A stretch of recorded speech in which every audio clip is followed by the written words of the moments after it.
Assalomu alaykum, hurmatli hamyurtlar, traktorchi akalar.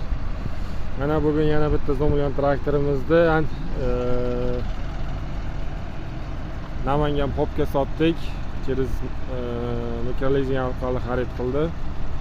Ismlari Abdulla aka. Yaxshi kunlariga buyursin. Nima demoqchimiz? O'zi sanoqligina qoldi 24-yildan boshqa bo'lganlar.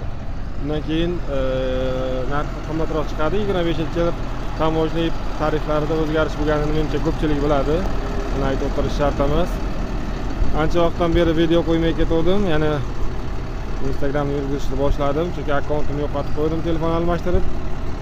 O'shani qayta tiklatib, yana davom ettirishni boshladim. Kutib qolamiz fermer va traktorchi akalarimizni. Abdulla akamizni yaxshi kunlariga buyursin.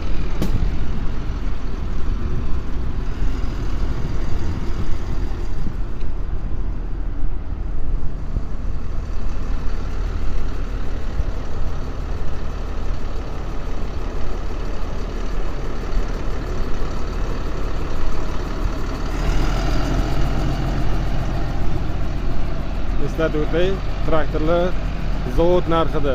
Hech qanaqa tadbirkor olib kirib sotib, ustiga foyda qo'yish degan narsa yo'q.